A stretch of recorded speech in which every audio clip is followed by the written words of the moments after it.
Hello and welcome to Gold Silver Price, your video blog regarding the price action on gold and silver.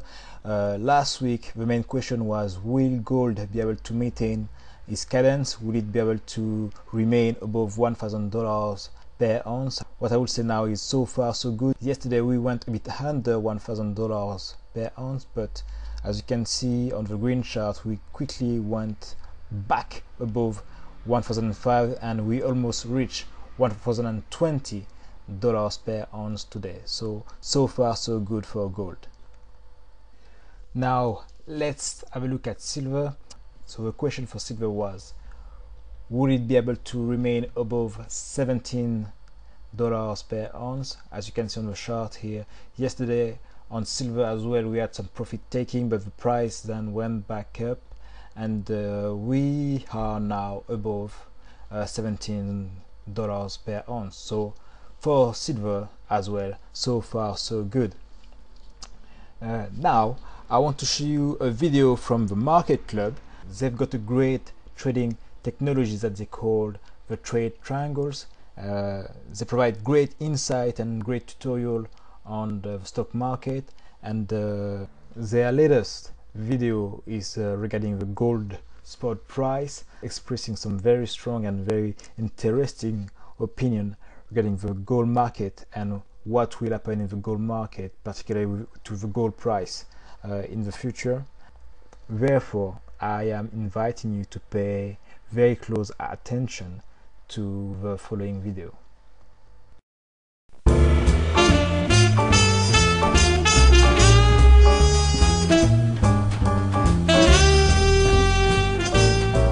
Hi, it's Adam Hewson. I'm coming to you as always from the digital studios of Market Club, and the market we're going to be looking at today is one of our favorite markets. It's gold. This is spot gold. This is the symbol for it on Market Club. So it's spot gold. It means gold for immediate delivery.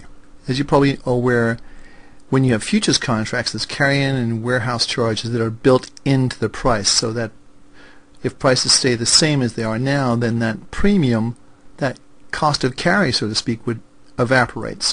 But let's take a look at gold, because we've talked about it before. We've had this big sort of energy field we've talked about. We recently said it broke out over these levels here, which it did. I should draw that a little bit better for you, but it has broken out to the upside, and it does look as though the longer term trend for this market is to go higher. And if we put a long-term indicator in, which is our monthly one, you can see that right here at 929.50, that's when we got long based on a long-term indicator.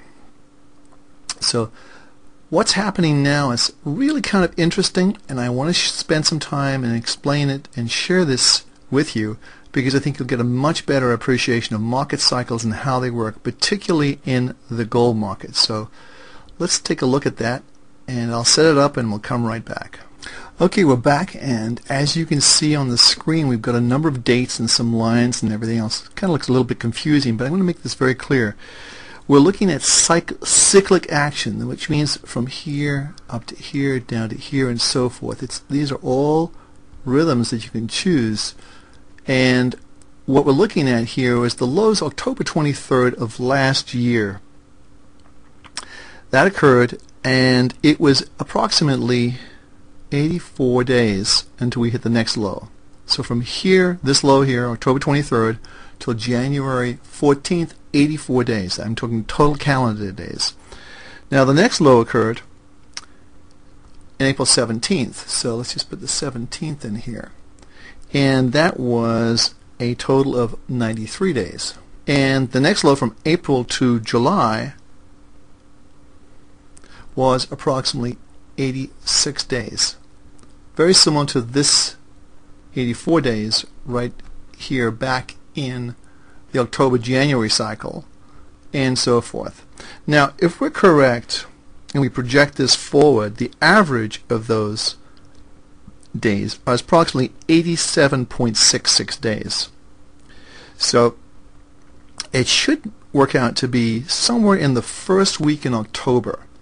We're going to see this market bottom out and start to move higher. So I think we're going to see action potentially sort of moving sideways even lower. losing some of the participants, kicking some people out. But after October 1st, after the first week in October, we're looking at possibly the first will be the earliest. I'll write this down. The first will be the earliest cyclic low. The average should be the 7th. That's the median of all the combined prices, combined days I should say, divided by 3. So the 7th of October. And lastly, the longest day would be the 13th of October. So this is what I'm proposing we do. We watch this market very carefully and see what happens right after the 1st of October. Now, October is a notoriously difficult month for the stock market, and we could see this market start to pick up as the stock market goes down. A couple of other things, too. It looks as though we possibly are peaking out in here as this market's beginning to turn down, and it looks like it wants to go lower.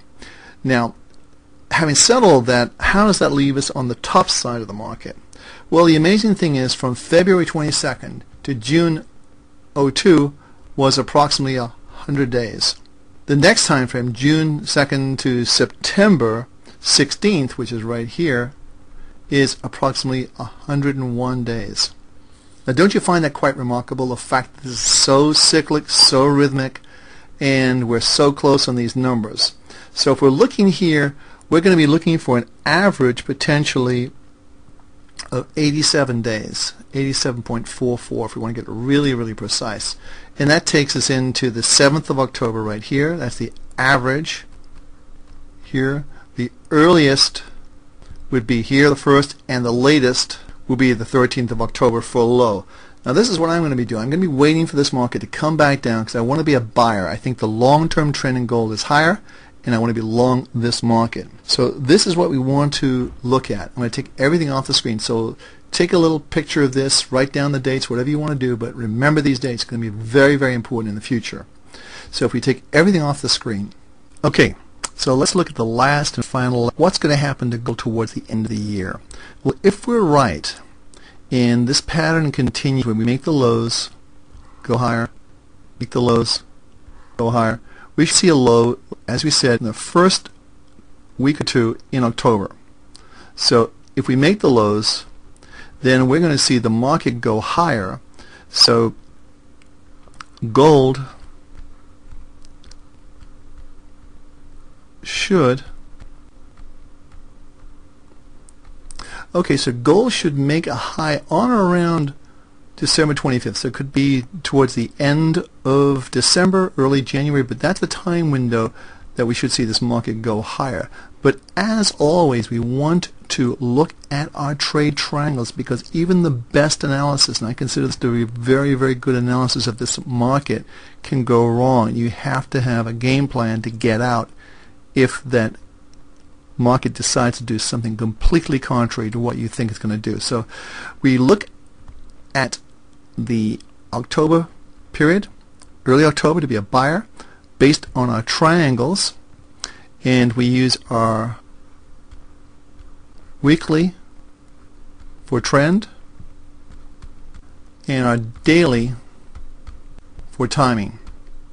And that's what we're going to do. But this gives you an idea to be psychologically prepared, because it's been very frustrating in this market for a lot of traders.